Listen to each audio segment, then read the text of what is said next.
नमस्कार। आज के इस क्लास में हम लॉरेंस कोहल वर्ग से जुड़े महत्वपूर्ण टॉपिक को करेंगे। तो जो लोग C TET, REET, UP TET, CGTT या किसी भी टेट के एग्ज़ाम की तैयारी कर रहे हैं, उन सब के लिए महत्वपूर्ण टॉपिक है। तो सबसे पहले हम लॉरेंस कोहल वर्ग का परिचय बताएंगे और लॉरेंस कोहल वर्ग की फिर जो थ्योरी दिए थे उसको हम करेंगे। तो उनसे निवेदन है कि जो लोग अभी तक चैनल को सब्सक्राइब नहीं किए हैं वो लोग चैनल को सब्सक्राइब कर लेंगे, साथ में बेल आइकन भी प्रेस कर देंगे। तो देखिए लॉरेंस कोहल वर्ग की क्या है, पिक्चर है, एक फ़ोटो है। आप लोग लॉरेंस कोहल वर्ग के बारे में पढ़ने चल रहे हैं तो लॉरेंस कोहल वर्ग के फ़ोटो भी देख लीजिए, पिक्चर भी देख लीजिए। अब बताते हैं इनका परिचय क्या है। तो लॉरेंस कोहल वर्ग जो है 25 अक्टूबर 1927 का 25 अक्टूबर 1927 को जो है से लेकर के 19 जनवरी 1987, मतलब क्या है कि 25 अक्टूबर को 1927 को इनका जन्म हुआ और 19 जनवरी 1987 को इनकी डेथ हुई। तो मतलब इनका जन्म हुआ। ये अमेरिका के रहने वाले एक वैज्ञानिक थे, अमेरिका में इनका जन्म हुआ था। इन्हें नैतिक विकास के चरणों के लिए अपने सिद्धांत के लिए जाना जाता था। तो इन्होंने जो भी मतलब काम किया वो नैतिकता पर आधारित रिसर्च किया, उसी पे अपनी थ्योरी दी, उसी के बारे में बताया। तो इसलिए इन्हें नैतिक विकास के चरणों के जो स्टेप होते हैं कि उसके बारे में शोध करके इन्होंने लिखा था, उसी के बारे में इन्होंने अपना सिद्धांत दिया, उसी के बारे में पुस्तक लिखी। जो कुछ किया सब नैतिकता के लिए ही किया, नैतिक मतलब मोरल डेवलपमेंट के बारे में रिसर्च करके। तो इन्होंने शिकागो विश्वविद्यालय में मनोविज्ञान विभाग में हार्वर्ड जो शिकागो है, एक जगह है शिकागो अमेरिका में, तो मनोविज्ञान विभाग में ये जो है प्रोफेसर थे। हार्वर्ड विश्वविद्यालय में ग्रेजुएट स्कूल ऑफ में क्या थे, प्रोफेसर के रूप में इन्होंने कार्य किया था। और हार्वर्ड विश्वविद्यालय में प्रोफेसर लॉरेंस कोहल वर्ग ने 1970 में नैतिक विकास का सिद्धांत दिया था। तो इन जो नैतिक विकास की जो थ्योरी थी, अर्थात थ्योरी ऑफ मोरल डेवलपमेंट की जो बात कही गई, जो थ्योरी दी गई लॉरेंस कोहल वर्ग के द्वारा, वो 1970 में इनके द्वारा ये थ्योरी का प्रतिपादन किया गया। रिसर्च करने के बाद इन्होंने 1970 में नैतिक विकास की थ्योरी दी। आइए देखते हैं इनकी नैतिक विकास की थ्योरी क्या थी। तो कोहल वर्ग के जो है नैतिक विकास का जो सिद्धांत था, तो इन्होंने कहा कि बच्चों के कोहल वर्ग का मानना था कि बच्चों के साथ 20 साल तक विशेष प्रकार के साक्षात करने के बाद इन्होंने बताया कि नैतिक विकास के 6 चरण होते हैं। कहने का मतलब इन्होंने जो रिसर्च किया, उस रिसर्च के बाद इन्होंने मूल निचोड़ पे पहुँचे कि नैतिक विकास के कुल कितने चरण होते हैं। कुल 6 चरण को इन्होंने बताया, 6 चरणों के बारे में इन्होंने बताया। और प्रत्येक चरण में नैतिक दुविधा को समझाने में अपना पूर्व चरण से अधिक परिपूर्ण बताया। मतलब जितने भी चरण बताए उसमें जो अगला स्टेप चरण आता था वो जो है पहले वाले चरण से कहीं ज़्यादा परिपूर्ण होता था।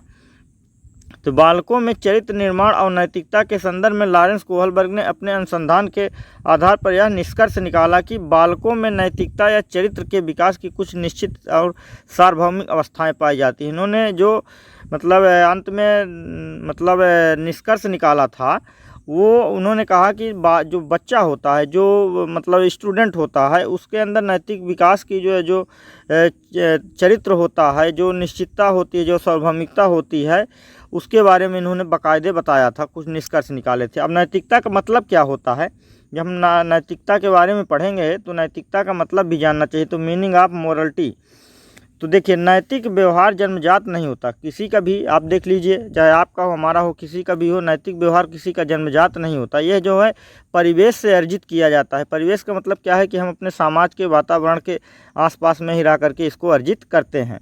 और बालक क्या होता है कि सबसे पहले औपचारिक रूप से अपने पास पड़ोस के स्कूल में नैतिकता का पाठ पढ़ता है। सबसे पहले क्या होता है, अपने परिवार में, परिवार के बाद वो स्कूल में ये सब चीज़ें सीखता है।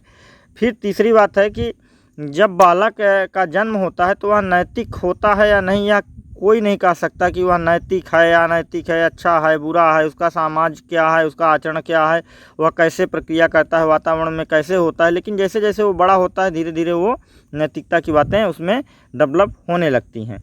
अब इन्होंने जो नैतिक विकास की ये अवस्थाएं बताई थी, उन निम्नलिखित अवस्थाएं बताई थी। पहला इन्होंने कहा कि पूर्व परंपरागत अवस्था, इसका जो स्टेज बताया, इसकी जो आयु बताई इन्होंने, वो 4 से 10 वर्ष बताया। कहने का मतलब जो बालक होगा पूर्व परंपरागत अवस्था का, जो बालक जब इस स्टेज में पहुंचेगा तो उसकी जो उम्र होगी वो 4 से 10 वर्ष होगी। अब इसके भी 2 स्तर बताए इन्होंने। पहला है आज्ञा एवं दंड की अवस्था, इसी को बोलते हैं stage of order and punishment. और दूसरी बात इन्होंने कहा कि अहंकार की अवस्था, स्टेज ऑफ ईगो। तो ये मतलब परंपरागत अवस्था में भी 2 बातें इन्होंने बताई। पहला है दंड एवं आज्ञाकारिता की अवस्था, दूसरा अहंकार की अवस्था। आइए अब देखते हैं कि दंड एवं अहंकार, दंड व आज्ञा व दंड की अवस्था क्या है। तो इसमें क्या होता है आज्ञा और दंड वाले में, कि कम आयु या अपरिपक्वता होने के कारण बच्चा डरता है और कामना करता है कि उसे दंड ना दिया जाए, दंड से वो डरेगा। परिवार के जो सदस्य होते हैं बच्चे के आदेश देते हैं और बच्चा उस काम को नहीं करता तो दंडित होता है, तो उसको मतलब दंड और सज़ा से डर लगता है, जिसकी वजह से वो आपकी बात या आज्ञा को मानने के लिए बाध्य हो जाता है।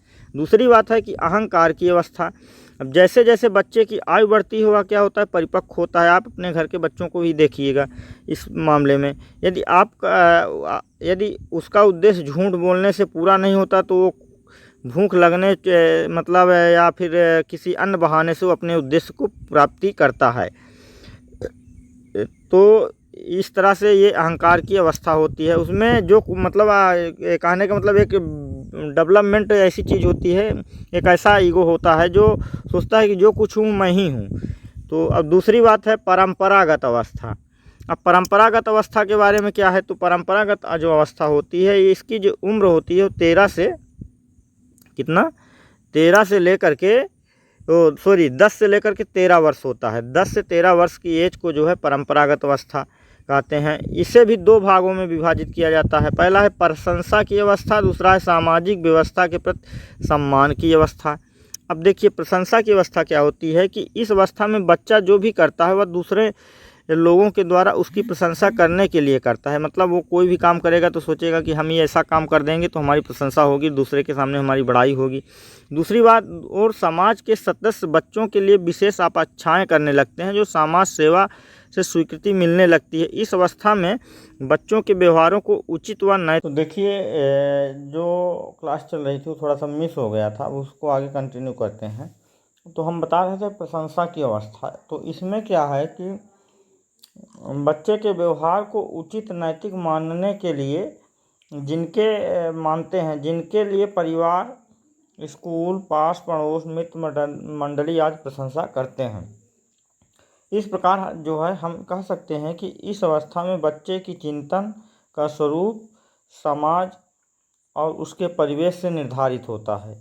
बच्चे का जो चिंतन होता है वो समाज के स्वरूप और उसके परिवेश में, जिस परिवेश में वो बच्चा रहता है उसी के आधार पर उसका निर्धारण होता है, उसके चिंतन का स्वरूप। फिर अगला है हमारा सामाजिक व्यवस्था के सम्मान की अवस्था, ये दूसरा है।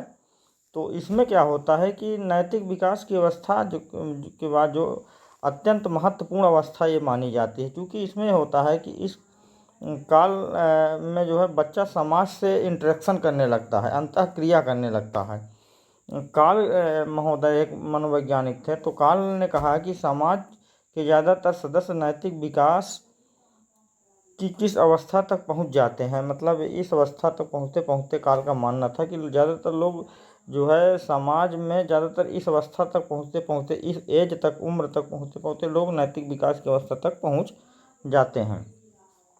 फिर है कि इस अवस्था में प्रवेश से पहले बालक समाज को केवल इसलिए महत्वपूर्ण मानता है कि वह उसकी प्रशंसा करता है।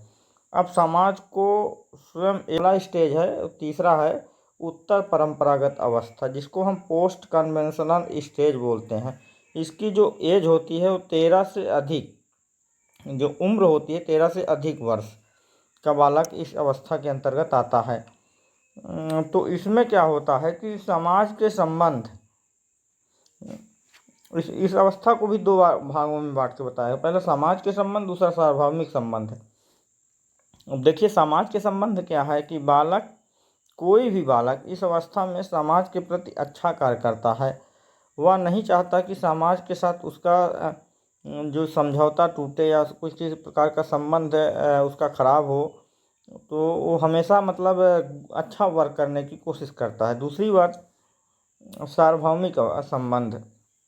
अब इस अवस्था में बालक विवेक का प्रयोग करता है, मतलब दिमाग का, अपने स्वयं के चिंतन का, स्वयं के निर्णय का प्रयोग करता है, स्वयं के विवेक का प्रयोग करता है और कुछ नियम अपने आप में बनाता है। वह देखता है कि समाज में क्या अच्छा और क्या बुरा हो रहा है, मतलब कहाँ कोई अच्छाई है, कहाँ बुराई है। इन चीज़ों पर वो तर्क वितर्क करने लगता है और इस अवस्था में बालक अपने मन में कार्य करने लगता है। अपने मन से जो है, जो वो किसी भी काम को करने की उसकी मतलब हैबिट आ जाती है उसके अंदर, मतलब एक स्टेज मतलब डेवलप होने लगता है। तो कुल मिलाकर के ये आपका जो है कोहल वर्ग हमने करवा दिया है।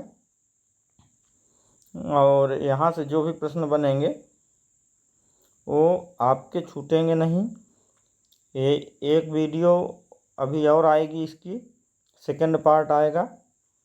तो जो लोग चैनल पे नए हैं वो लोग चैनल को सब्सक्राइब कर देंगे, साथ में बेल आइकन भी प्रेस कर लेंगे। धन्यवाद।